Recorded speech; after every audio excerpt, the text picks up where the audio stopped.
प्रकल्पग्रस्त कर्मचाऱ्यांना कायमस्वरूपी सेवेत सामावून घेण्यासाठीचं निवेदन आमदार मंदाताई म्हात्रे यांनी सिडको व्यवस्थापकीय संचालकांना सोपवलं। आता सिडकोतर्फे संबंधितांना आश्वासन देण्यात आलं आहे की त्यांना नोकरीवर ठेवण्यात येईल।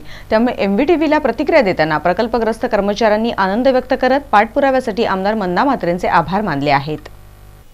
प्रकल्पग्रस्तांच्या पाठीशी सदैव आमदार मंदा म्हात्रे उभे असतात। त्यांच्यावरील अन्यायाला वाचा फोडण्यासाठी त्या सदैव तत्पर असतात। याच अंतर्गत प्रकल्पग्रस्त कंत्राटी कर्मचाऱ्यांना सेवेत कायमस्वरूपी सामावून घ्या अशी मागणी आमदार मंदा म्हात्रेंनी सिडकोचे व्यवस्थापकीय संचालक भूषण गगराणी यांच्याकडे केली आहे। याच अनुषंगाने सातत्याने पाठपुरावा केल्यानंतर सिडकोने प्रकल्पग्रस्त कंत्राटी कर्मचाऱ्यांना आश्वस्त केले की संबंधितांना नोकरीत कायमस्वरूपी रुजू केले जाईल, कोणालाही बेरोजगार करणार नाही। आचारसंहिता संपल्यावर यासाठी योग्य ती पावले उचलली जातील। याबाबत संबंधित कर्मचाऱ्यांच्या प्रतिक्रिया जाणण्याचा प्रयत्न एमव्हीटीव्हीने केला असता या आश्वासनामुळे प्रकल्पग्रस्त कंत्राटी कर्मचारी आनंदित झालेले आहेत। भविष्यातील अडचणी थोड्याफार कमी होतील असं म्हणत आमदार मंदा म्हात्रेंनी सातत्याने हा पाठपुरावा केल्यामुळे आम्हाला न्याय मिळणार आहे। अन्याय झाला होता, पण आता 320 जण आम्ही आहोत, ज्याच्यामध्ये ब, क आणि ड असे 3 वर्ग आहेत।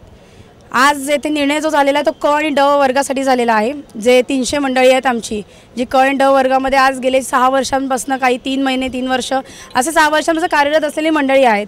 आज यांच्यावर असा अन्याय झाला होता की त्यांना एका दिवसाच्या नोटीसवर कामापासून वंचित केले होते। पण आपल्या समाजाचे जेवढे नेते मंडळी आहेत, जेवढे आपले प्रतिनिधी आहेत, म्हणजे प्रकल्पग्रस्तांचे नेते आहेत, सर्व पक्षीय नेते, या सर्वांनी आज येथे गेले 3 दिवस सातत्याने ह्या परिस्थितीचा पाठपुरावा घेतला।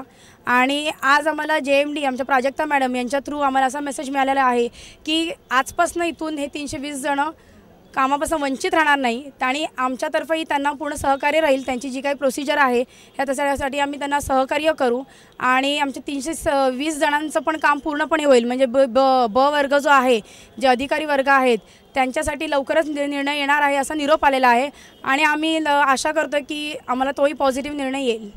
आज अचानक आमच्यावर अशी वेळ आली होती की आम्ही सर्व 320 कामगार कामापासून वंचित झालो होतो। आज आम्ही 4-4, 5-5 वर्ष सर्व्हिसमध्ये असताना अचानक आम्ही बेघर झाल्यासारखं झालो आणि म्हणजे रस्त्यावर आल्यासारखी बाब आमच्या समोर आली आणि त्यावेळेस आम्हाला म्हणजे कोणीतरी सहकार्य करावं यासाठी आम्ही प्रत्येक जणांजवळ गेलो आणि प्रत्येकाने आम्हाला असं सहकार्य केलं की आमचे ते घरचे आहेत आणि प्रकल्पग्रस्त आणि स्थानिक यांना अतिशय जोमाने आणि जोरदार त्याने आम्हाला प्रतिसाद देऊन आमच्या मॅनेजमेंट म्हणजे सिडकोला जे सहकार्य करायचं होतं ते सहकार्य पण केलं आणि त्यांनी आम्हाला सिडकोनी सुद्धा सहकार्य केलेलं आहे। जशी जॉईंट MD मॅडम जे आहेत त्यांनी दिलेल्या आदेशानुसार आम्ही त्यांचं पालन करू आणि त्यांनी जे सांगितले की काही भविष्यात आम्ही टेस्ट किंवा काही घेऊ याच्यासाठी आम्ही सामोरे पण जाऊ आणि त्यांनी जो आत्ता दिलेला निर्णय आहे की कोणीही बाहेर जाणार नाही आणि नोकरीपासून वंचित राहणार नाही, याच्यामुळे एक दिवसही आम्ही वंचित राहणार नाही, या गोष्टीचा आम्हाला खूप आनंद आहे आणि आम्ही सर्व त्यांचे आभार मानतो।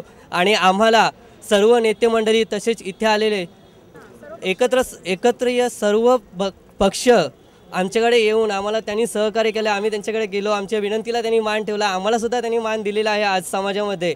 तर या गोष्टीचा खूप आम्हाला आनंद आहे आणि या सर्व कामगारांच्या वतीने आम्ही त्या सर्व आमच्या सहकार्य केलेल्या नेत्यांचं तसेच आमच्या सिडकोच्या काही लोकांनी आम्हाला हे केलेलं मदत केली आहे त्यांचं आम्ही आभार मानतो। आमच्यावर एक अशी वेळ आली होती की 350 जी मुलं होती सर्व प्रकल्पग्रस्त मुलं होती, तर त्यांच्यावर असे अन्याय झालं होतं की त्यांना पूर्ण बेघरीच झाले होते। त्यांना पगारच 6000 पगार असून त्यांना कामावरून सर्वांना एकसाथ सर्वांना काढून टाकलं। तर आम्ही सर्वांना भेटलो, आमदार मंदाताईंना पण भेटलं, त्यांनीही सहकार्य केलं। त्यांनी काल येऊन MDंना स्वतः भेटले, त्यांनी आमचा विषय मांडला। ते बोलले की सर्वांना येणार, कोणाला पाठी ठेवणार नाही।